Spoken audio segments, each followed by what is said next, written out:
Louvado seja o nome do Senhor Jesus.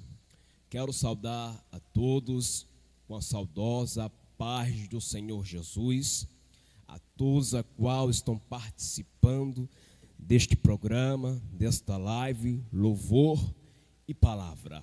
Também louvo a Deus por estar nesta manhã participando conosco e todos aqueles a qual estão conosco nesta live. Eu quero que você abra a sua Bíblia, seu instrumento, no livro, ou Epístola de Paulo aos Coríntios, capítulo 1, versículo 22, versículo 23 e depois o 26. Louvado seja o nome do Senhor. Repetindo, livro de 1 Coríntios, capítulo 1, versículo 23 e 26. Quero também externar a minha gratidão ao nosso pastor, presidente Arnóbio Tavares Lima e toda a sua família. Também louvo a Deus por todos que estão na comunicação, para que nós venhamos pregar a palavra e venha chegar à sua casa. Assim também a Aline e Góes, que fez com que eu sejasse o canal nesta manhã. Louvo a Deus por todos que cantaram, os levitas do Senhor, e também ao nosso evangelista Márcio Calheiros. Deus te abençoe, meu querido. Que Deus venha fazer prosperar os teus caminhos, assim quanto também a sua família. Bendito é o nome do Senhor. 1 Coríntios, capítulo 1, versículo 22, 23 e 26. Diz assim a palavra de Deus: porque os judeus pedem sinal e os gregos buscam sabedoria. Versículo 23. Mas nós pregamos a Cristo crucificado, que é escândalo para os judeus e loucura para os gregos. Versículo de número 26 diz: porque vede, irmãos, a vossa vocação, que não são muitos os sábios segundo a carne, nem muitos os poderosos, nem muitos os nobres que são chamados. Tema da mensagem: Deus te escolheu. Tema da mensagem é: Deus te escolheu. Amados, quando nós abrimos a epístola escrita por Paulina, no capítulo 1, no versículo 22, percebemos que Paulo está falando para um público de uma igreja cristã que está localizado em Coríntios, na Grécia. Mas antes de começar a ministrar esta palavra, eu quero trazer um contexto cultural onde aquele povo que estava em Coríntio, esta igreja formada por Paulo, que está escrita em Atos, capítulo de número 18, que vai mencionar a viagem de Paulo a Coríntios, aonde Paulo vai pregar lá na sinagoga, aonde havia grego e judeu. Lá eram homens cultos, homens de sabedoria, homens de conhecimento profundo e tendo uma afinidade com as escrituras sagradas, que era a qual seria a Torá. Estes homens buscavam de grande interesse entender as escrituras e repassar para os judeus e para quem estava entrando também, que Deus enviaria um Messias que era no seu pensamento político. Sim, Paulo começa também a entrar em uma ministração da Torá e ensinar e falar um pouco e decorrer e discursar um pouco sobre as escrituras. Mas também Paulo não vai se sentir muito bem, porque eles discutiam sobre Paulo sobre devido assunto. Assim, Paulo, estando irritado, ele sai da sinagoga, porque ele sabe e percebe que ali não é o seu lugar. e ele começa a pregar a outros, que são os gregos, os gentios. Pregando para os gentios, vai haver agora o início da igreja de Coríntio, aonde também o chefe da sinagoga também se converte a Jesus Cristo, o Nazareno. Tendo dado início a esta obra em Coríntio, Paulo vai passar cerca de 1 ano e 6 meses, ou 18 meses, lá. Paulo fazendo a obra lá, dando fundamento. Paulo vai até dizer: eu passei para vós leite, no capítulo de número 3 de 1 Coríntios, porque vós não iria aguentar o que era sólido. Por quê? Porque ainda é início. Paulo também diz na carta de Coríntios, capítulo 5, no versículo 17, aquele que aceita Cristo, nova criatura é, e tudo que é velho agora se faz novo. Paulo estava mediante um povo que tinha uma cultura diferente da sua. Sim, esta cultura que era diferente da de Paulo, que era judeu, mas também viveu entre os gregos. Ele bem sabia qual era os seus pensamentos.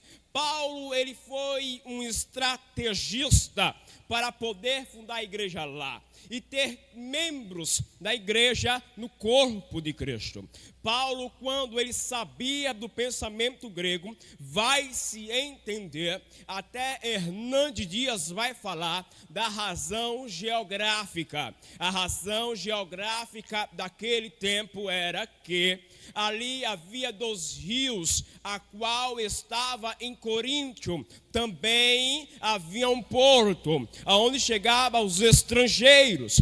Sim, também havia um grande comércio, a razão social, onde vários estrangeiros migravam ou iam para lá para visitar, porque este comércio era bem conhecido. Também Coríntio era uma familiarização com Roma. Roma tinha uma grande identidade com eles. Sim, Paulo, por ser um grande homem estrategista, ele sabia que ali seria fundamentada a igreja de Cristo.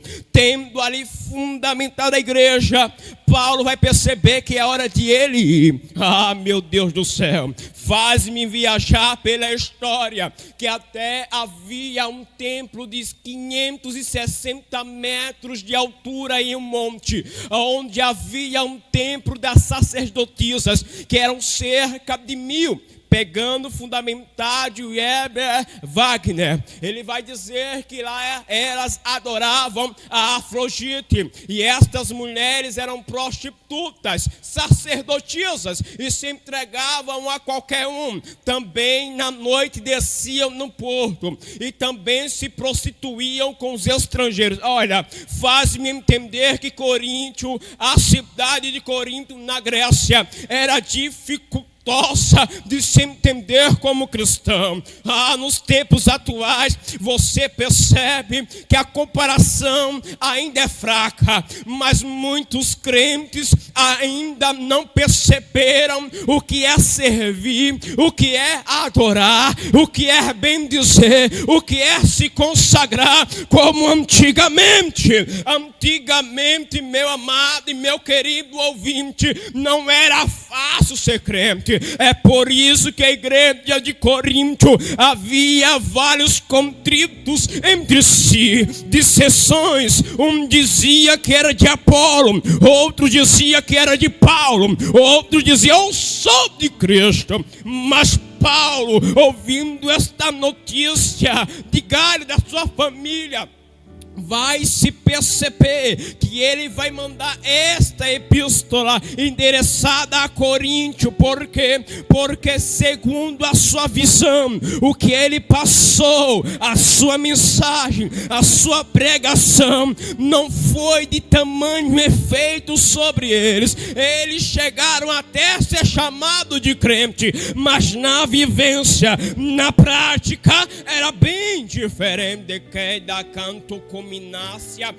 Eu percebo que quando Deus, Ele olha para o ser humano, Ele não vê a aparência. Deus olhando para Coríntio, meu querido evangelista Márcio Calheiros, Ele olhava várias pessoas com dons, com talentos, com instrumento, pessoas de variedades, mas no entretanto faltava a essência. Esta essência, eu pulando para o livro de 1 Samuel capítulo 16, versículos 6 e 7, a Bíblia vai dizer que quando o profeta e juiz Samuel se sentou antes de sentar à mesa, ele vai dizer: este homem Eliabe é um dos tais que Deus tem escolhido para ser rei, por causa da estatura, por causa da formosura,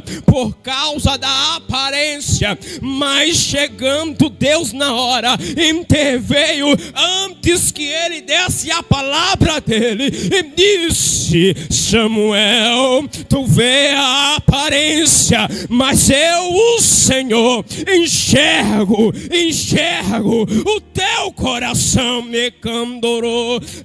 Este Deus a qual tem o tributo da onisciência, de saber por fora e por dentro, estava dizendo para Samuel: Samuel, este homem tem aparência, este homem tem formosura, este homem tem altura, mas a minha ligação espiritual que eu quero ter com ele não é ligada, não é compatível, por isso eu rejeitei. Meu Deus. Aí Samuel diz: tem mais um na casa? Jessé vai dizer: tem um homem, tem um menino, um jovem lá nas ovelhas das malhadas. Algum ainda até diz que ele tinha cerca de 16 a 17 anos, mas ele não estava na casa porque ninguém se importava com ele, ninguém olhava para ele, porque alguns até diz que, segundo a aparência dele, ele era ruivo, e a compatibilidade de um ruivo para com um judeu era bem diferente. É por isso que ele era excluído, nem a chegar a ser o último a sentar na mesa. Quem sabe quando ele descia do seu trabalho com as suas ovelhas, chegando em casa, até a família tendo terminado de almoçar, sobra somente ele. Ele vai ser, ao sentar, o último a comer. Por quê? Porque o privilégio para ele era pouco, não tinha atração humana, mas Deus chegou e viu você lá, estava lá escondido, ninguém te viu, ninguém te enxergou, ninguém pegou na tua mão, ninguém estendeu uma ajuda. Aí Deus te diz: eu sou Deus bem presente na hora da angústia. Aí Deus chega, pega o livro de Isaías 41:10. Não temas, porque eu estou contigo. Não te assombres, porque eu sou teu Deus. Eu te guardo, eu te sustento com a destra da minha justiça. Deus pega Davi, vai descer das ovelhas das malhadas, não tendo importância humana, mas quando Deus vê, ele escolhe, ele elege, ele chama, vocaciona e coloca no posto e diz: este é meu escolhido, não importando o que o homem vai dizer.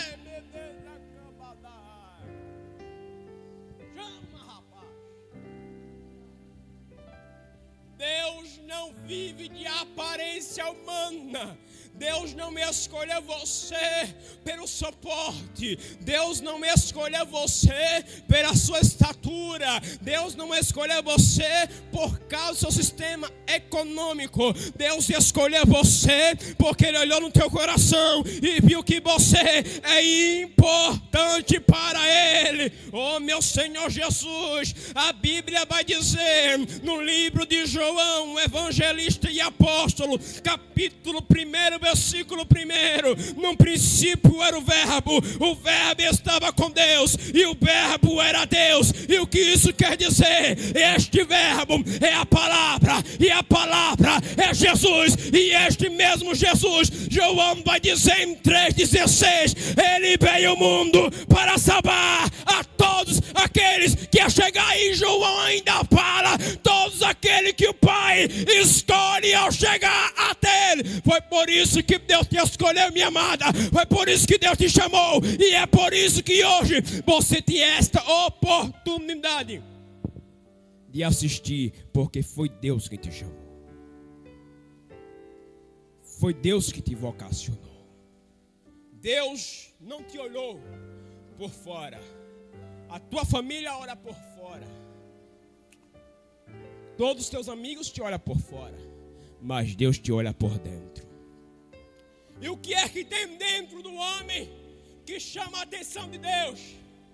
O que tem dentro do homem, às vezes para o homem se torna imperfeito, mas quando Deus enxerga o coração do homem, é como ele já estivesse vendo o teu futuro e dizendo, vitória, vitória, vitória, vitória, é só vitória. Por quê? Porque a Bíblia também vai dizer que um dia ao soar da trombeta, o que estiver morto vai ser ressuscitado, e o que estiver na terra vivo vai ser arrebatado, e lá vai cantar o quê?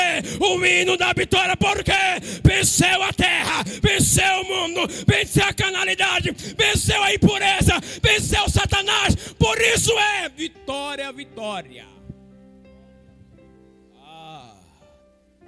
Deus não vive de aparência. Coríntios está vivendo de aparência. Paulo vai dizer no 1 Coríntios 2,6, vós quer ser sábios. Paulo vai dizer no capítulo 3,1, vós quer ser maduro. Paulo vai dizer no capítulo 4, versículo 10, vós quer ser forte. Mas enquanto vós pensa ser forte, maduro e sábio, vós não é nada. Por que isso? Eles não tinham um interesse espiritual. E qual era o interesse dele?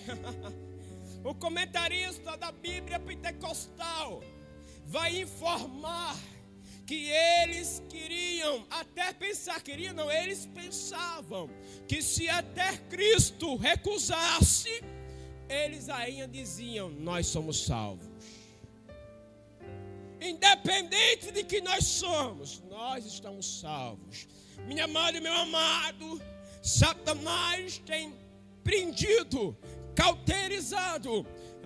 Paulo diz, 2 Coríntios 4,4, a mente deste século ela está presa a Satanás. E ele escrevendo isso, está querendo dizer, vocês que estão na igreja de Corinto, estão com a mente cauterizada e não estão percebendo o que está acontecendo entre vós. E sabendo disso, Paulo ainda quer dizer que vós não percebendo o que está acontecendo, parecendo vós cegos, não está vendo que havia prostituição dentro da igreja em Corinto, não saber vós que a indiferença dos tons que está existindo entre vós, a bagunça e a desorganização, não saber vós que no céu não tem de quem é, deixa de ser. No céu não tem forte, no céu não tem maduro, no céu não tem sábio à vista do olho humano. No céu é salvo, fortalecido, guardado, protegido, santo ao Senhor.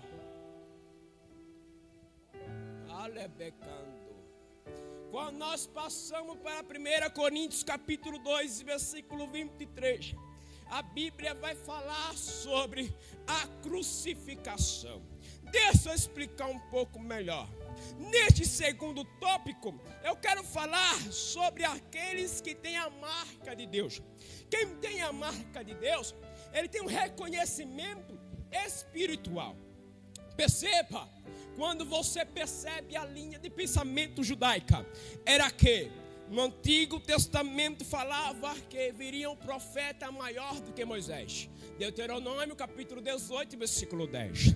Quando você passa para o Novo Testamento, vem um que é maior que Moisés. Sim, este é o maior profeta, Jesus o Nazareno. Quando você percebe a linha de pensamento judaica, era que este Messias seria político, dominaria e estaria. Os escribas, estudiosos, eruditos até pensavam, ele será machucado, ferido. Mas havia uma grande contradição ao seu perceber no pensar bíblico. E quando eles se confundiam, não entendiam como seria este evento. Mas no pensar da maioria é que ele viria para dominar e predominar e libertar ele dos romanos. Quando você vai para o pensamento também grego, você vai perceber que eles eram homens sábios. E esta sabedoria deles era formada por filosofias. Eles eram grandes em filosofar. E grandes em filosofar também em argumentos. Ele tendo esse intelecto para poder pensar e até além do seu intelecto, fazia com que complicasse para o lado deles na forma de pensar sobre Jesus. Pense bem comigo. Vinha um homem, e este homem se diz ser Messias. Vindo ele, sendo Messias, anda nessa terra, tendo um ministério de 3 anos. E esse ministério de 3 anos faz milagres, faz prodígios, faz maravilhas. Mas na hora que uma autoridade farisaica ou saduceu chegavam para ele e perguntavam, dai-nos sinal. Ele recusava dar sinal. Por isso, cada vez mais eles diziam, ele não é o Messias prometido. Ele não é o profeta maior do que Moisés.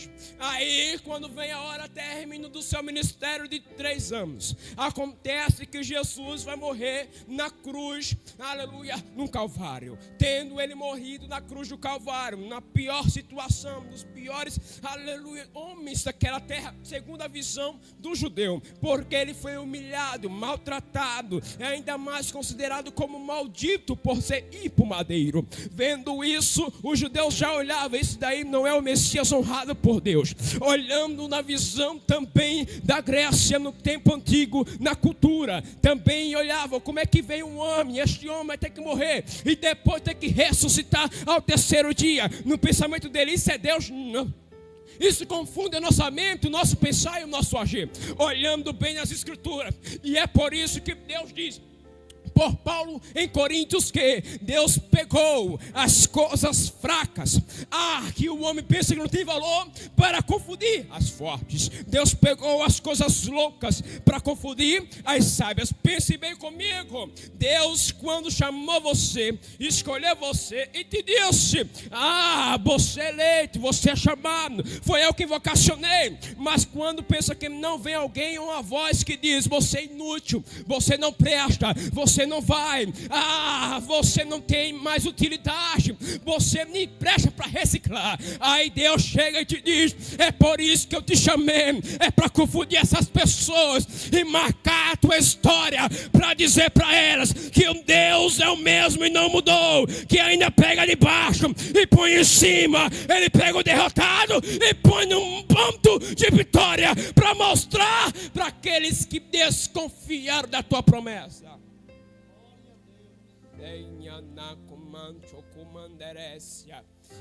Eles tinham a marca, nós temos a marca. E esta marca me faz lembrar, no livro de Efésios capítulo 4, versículo 30, Paulo vai dizer à igreja de Éfeso, olha, vós estáis selado para o grande dia da redenção, e este ser que vós estáis selado é o Santo Espírito Santo.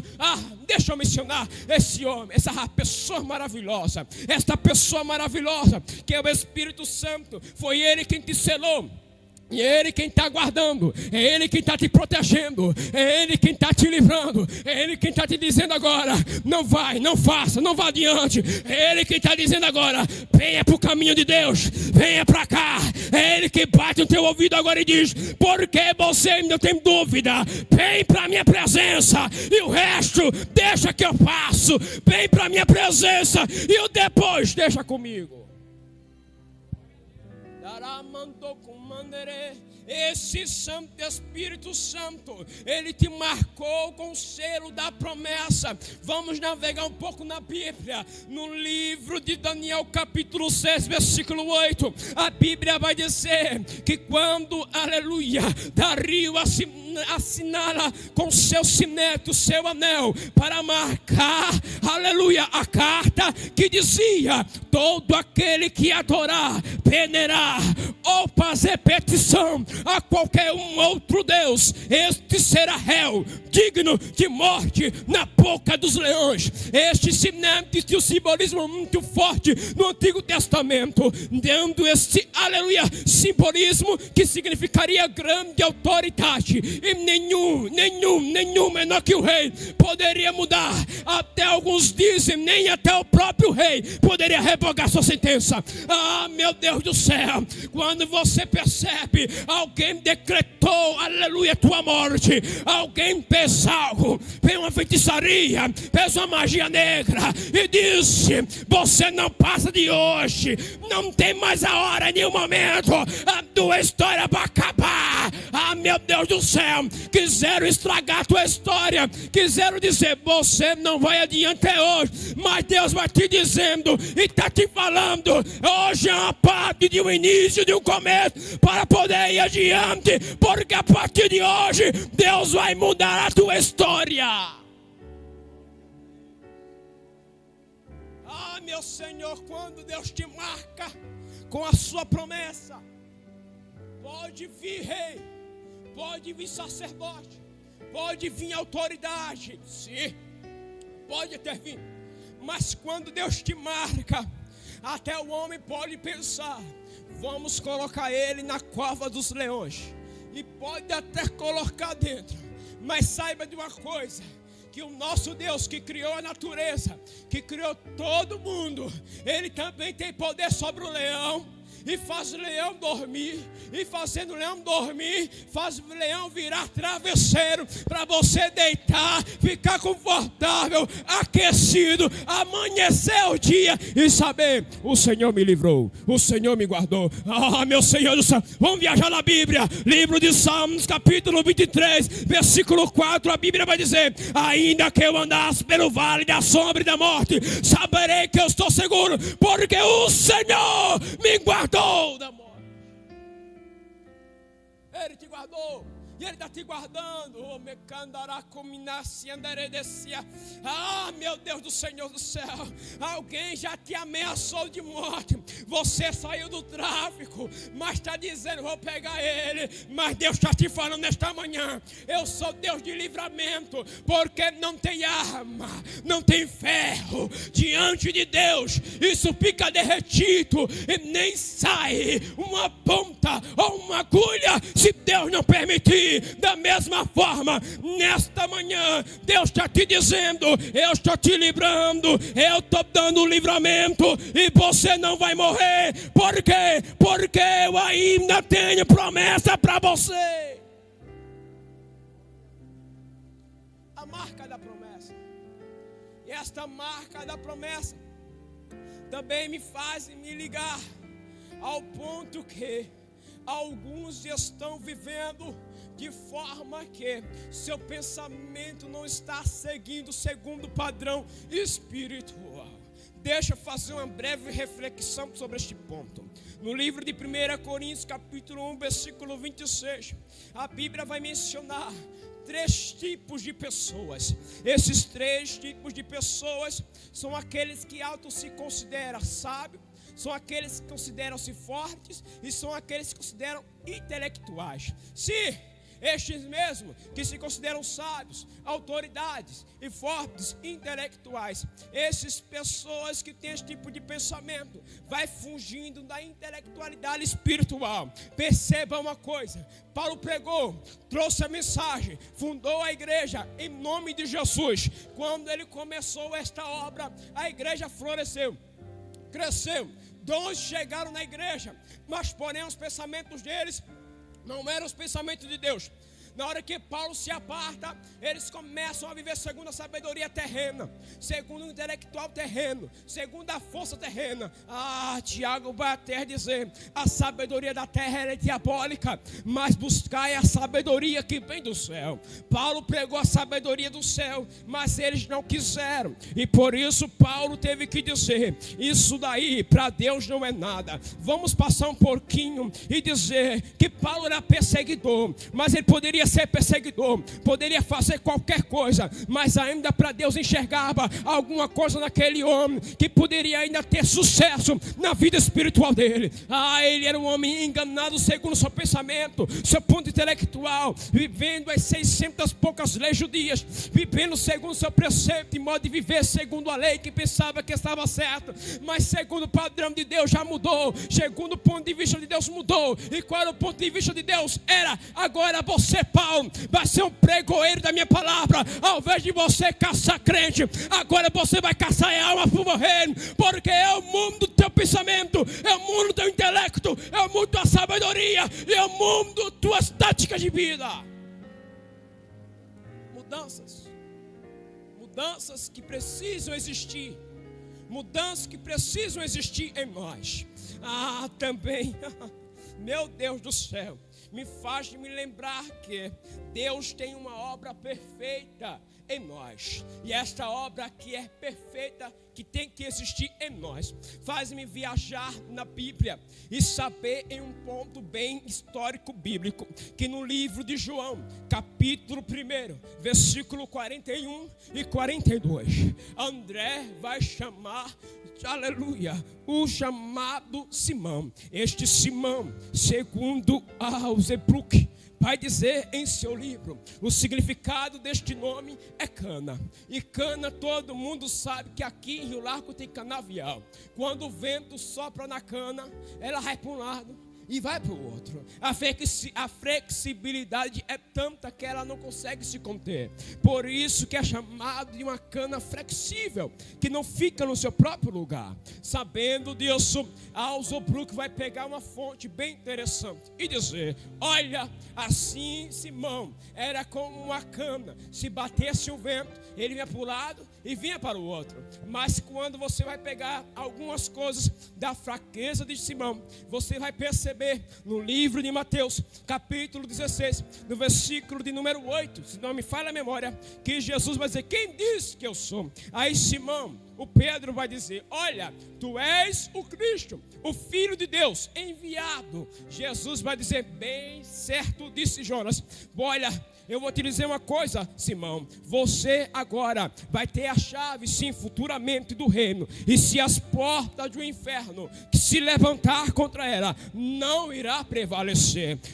Em certos momentos Simão mostrava força como esse ponto espiritual, mas tinha certo momento que o homem era fraco. No livro de Marcos vai dizer que ele corta a orelha de Malco. E por que ele cortou a orelha de Malco? Porque ele pensava que a perseguição judia sobre Jesus era maligna, e neste ponto não estava na promessa, no desígnio de Deus. Mas quando Deus enxergou Simão, ele foi além das suas fraquezas, ele foi além da imperfeição, ele foi além do que ele tinha de dificultoso como homem para se dialogar. Quando Deus escolheu você, ele não olhou o que você fazia de bom. Quando Deus escolheu você, ele não olhou o que você fazia de ruim. Mas quando Deus escolheu você, é porque ele sabia que a sua vida existe um propósito nas mãos de Deus. É como um homem na olaria do Senhor. Quando Deus trabalha na vida dele, ele vai fazendo o que? Seja moldado, mudado, transformado. E quando está na olaria de Deus, o homem tem que sair do pecado e vir para a santidade. O homem tem que mudar de projeto, de pensamento, de atitude, para viver o sobrenatural, aquilo que vem do céu. Assim é Deus na sua vida.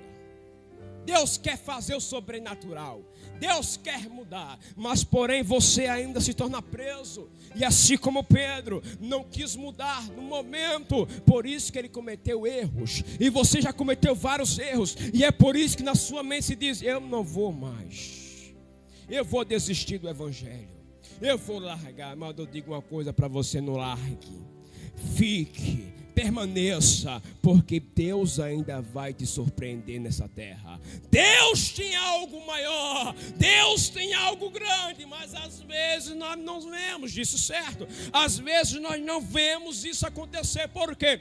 Pega o livro de Gênesis capítulo 12, a chave principal, versículo 1. Deus chama Abraão para sair da sua casa, da sua parentela, da casa do seu pai, para a terra que ele iria mostrar. Ou seja, Deus não mostrou qual era a terra, Deus não disse qual era o endereço, Deus não disse o número da casa, Deus não disse qual era o local, mas somente disse: vai para a terra que eu vou te mostrar. Não precisa você saber, só precisa você estar no seu lugar, esperando o agir de Deus acontecer.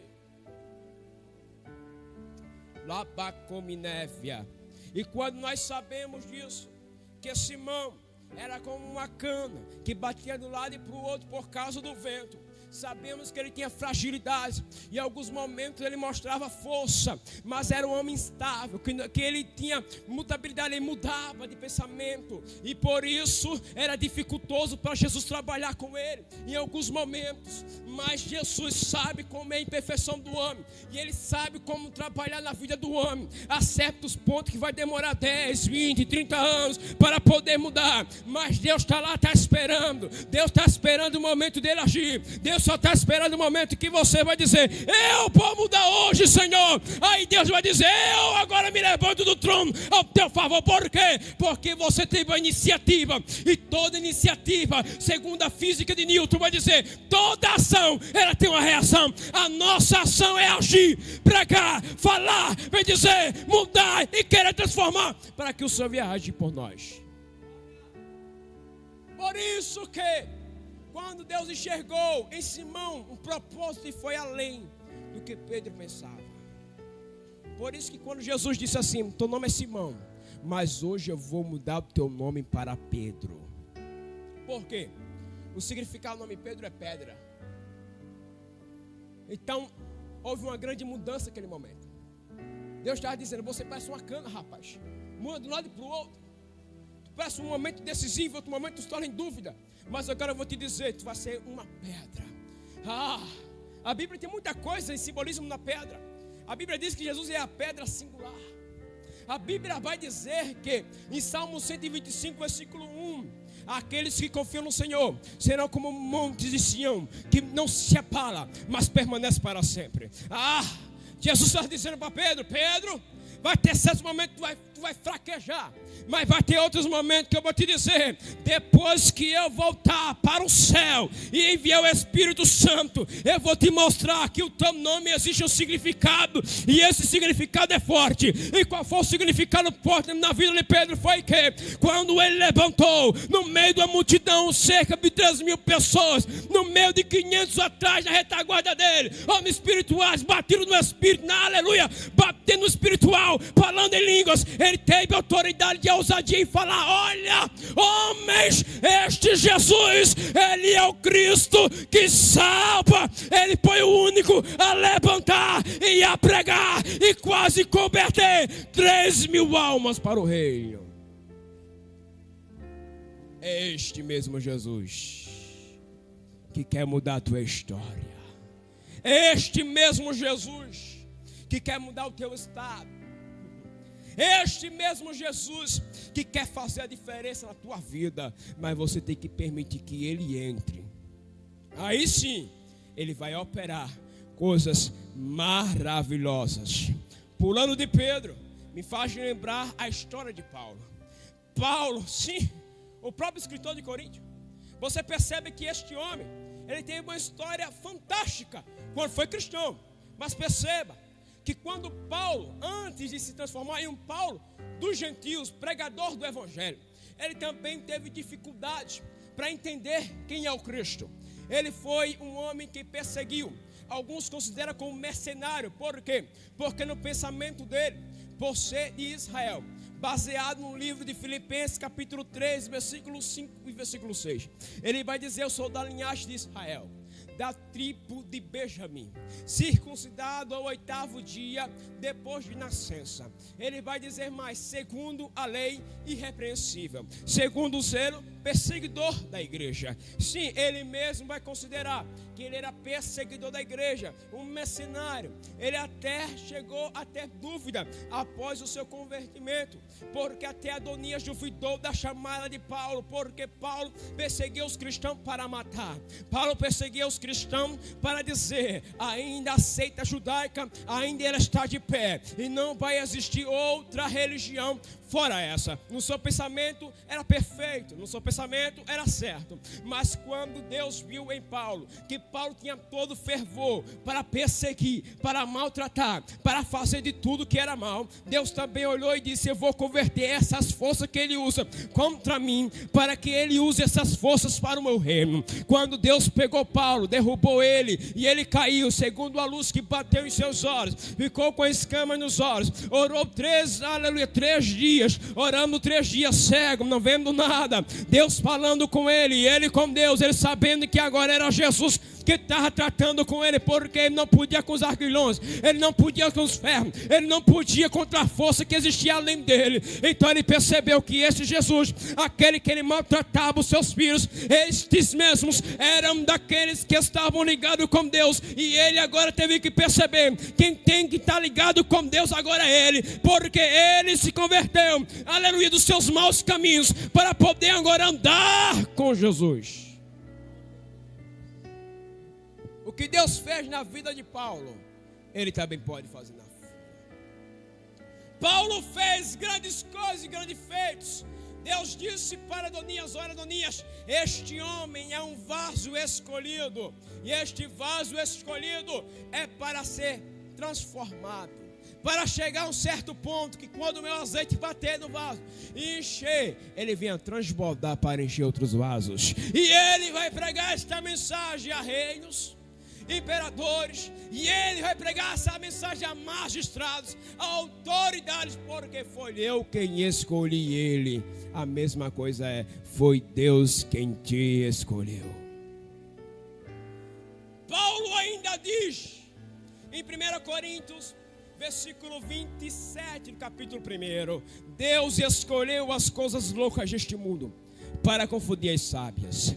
Deus escolheu as coisas fracas deste mundo para confundir as fortes. Deus escolheu os avis e as desprezíveis e as que não são para confundir as que são, para que a glória não seja do homem, mas seja de Deus.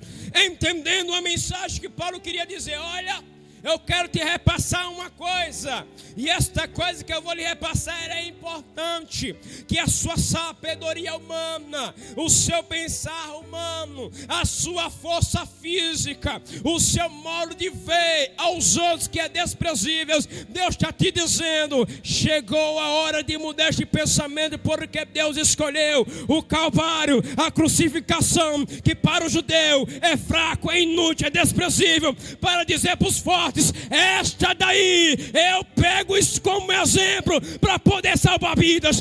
Eu mostro para os filósofos e para os gregos que a sabedoria deles é louca, porque eu escolhi um homem, e este homem que veio à terra, nele havia uma essência divina, que ele é o próprio Deus, que veio salvar, entregar a vida e dizer: tragada foi a morte pela vitória. Venha para Jesus. Não perca esta oportunidade.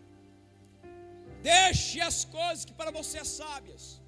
Deixe para as coisas que você pensa que vai dar certo ao seu pensamento.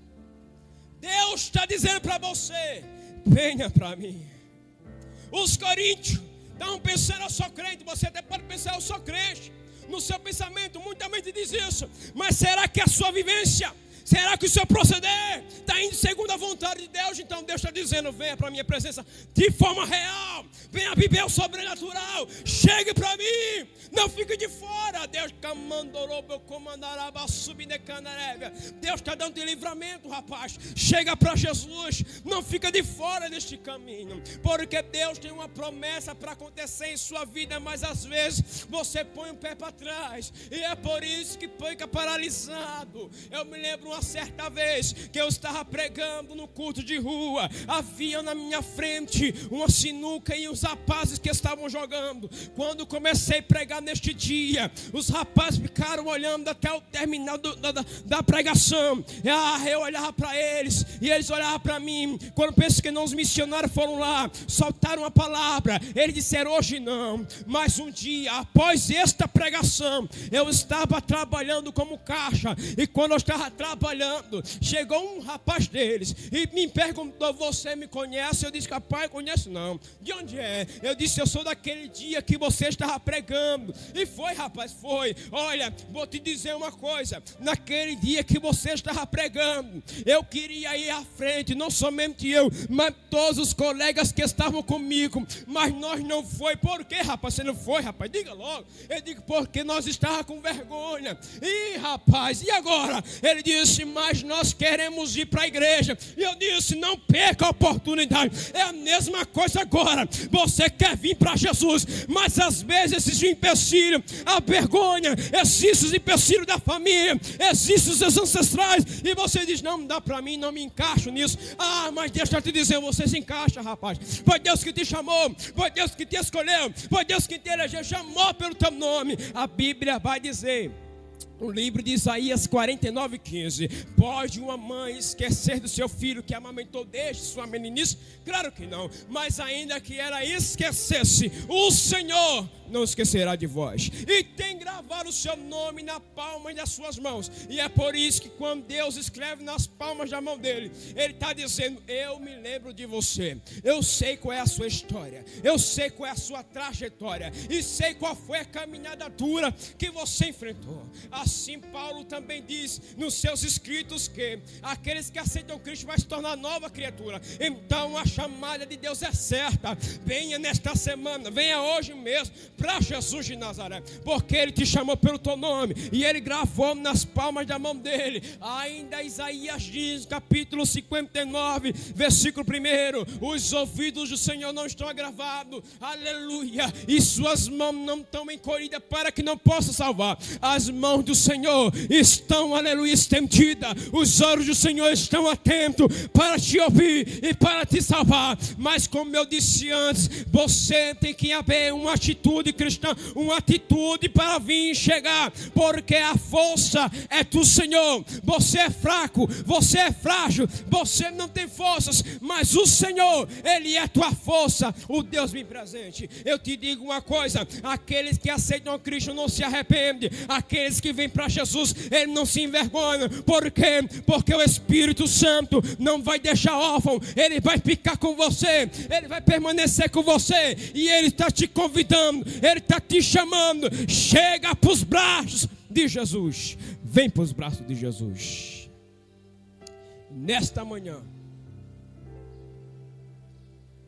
às vezes existe dificuldades, porque o seu proceder às vezes fica prendendo, porque você já foi várias vezes crente, mas saiu. Mas eu digo uma coisa a você: sempre tentar para poder se aperfeiçoar é o melhor.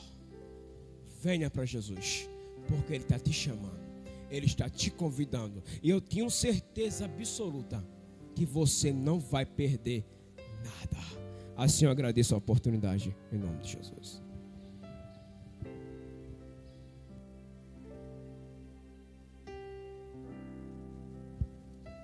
Programa Louvor e Palavra da Igreja Evangélica Assembleia de Deus em Rio Largo, Alagoas, na direção geral do nosso pastor Arnaldo Tavares Lima.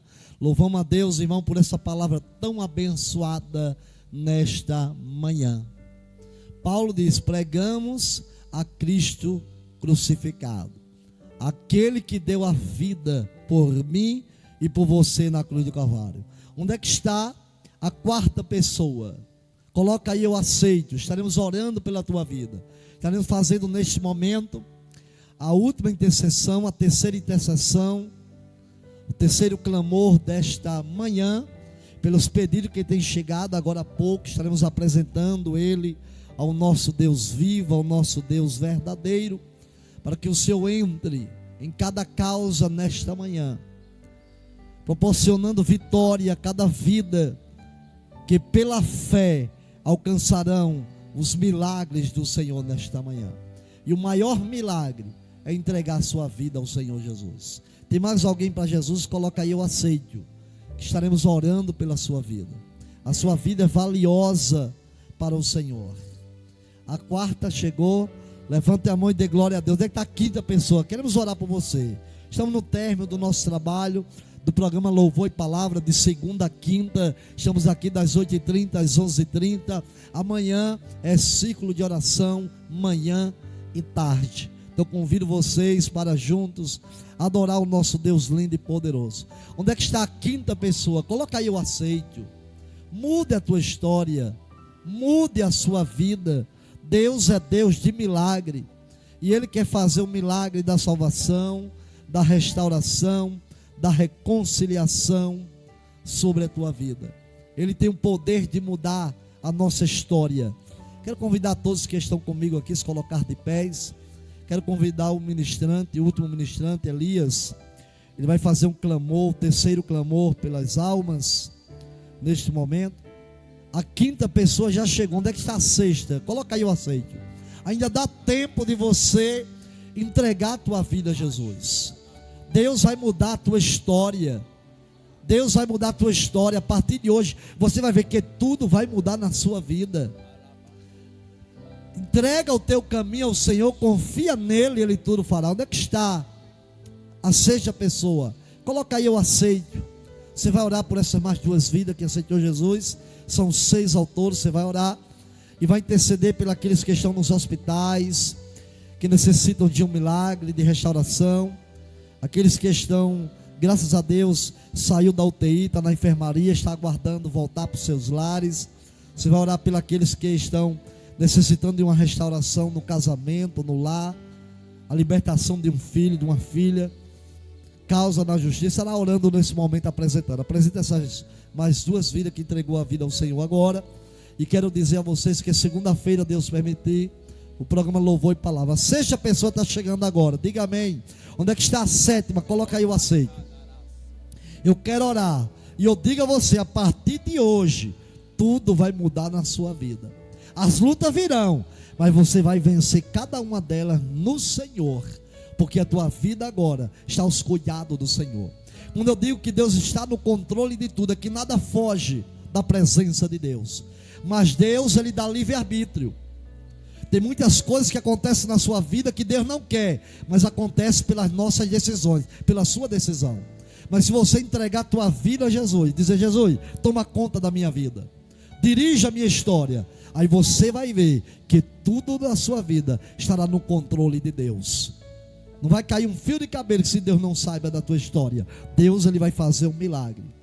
Jesus disse: aquele que quiser vir após mim, negue-se a si mesmo. Abnegação, negar-se. A partir de hoje, a minha vida é dirigida pelo Senhor. A partir de hoje, é o Senhor que vai movimentar a minha história sobre a face da terra. Aquele que quiser vir após mim, aquele que quiser, tem que querer. Você tem que colocar aí, eu aceito. A sexta pessoa chegou. Onde é que está a sétima? Coloque aí o seu nome, a sétima pessoa. É só colocar eu aceito. Já tem 8 pessoas. Onde é que está a nona pessoa? Coloca aí eu aceito. Hoje eu já estou feliz, irmão, por essas vidas. 8 vidas que reconheceram a Jesus como Senhor Salvador. É o maior milagre.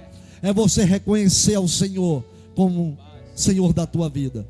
Ainda tem a nona, se tiver nona e a 10ª, coloca aí eu aceito. Eu quero orar por você. Você está chorando aí, escreva nesse momento: eu aceito. Pastor, eu fiz tanta coisa mal, não importa, é passado. Jesus diz: aquele que está em Cristo, nova criatura é. As coisas velhas, vai embora. E tudo, pastor, é novo. Tudo é novo, tudo é novo. É uma nova vida, é uma nova história. É um novo andar, é um novo falar, é um novo agir, é um novo pensar. Isso é novo na nossa vida. Coloca aí o aceito. Estou lhe aguardando. Tem alguns minutos. Coloca aí o aceito. Você que está aí no teu quarto, sua mãe já falou para você: meu filho, muda a tua história. Mãe, eu estou sem força. A partir de agora, eu te dou força pelo poder do nome do Senhor Jesus Cristo. Escreva aí, eu aceito. Escreva, eu aceito. e Deus vai mudar a tua história. Não seja espectador nesta manhã.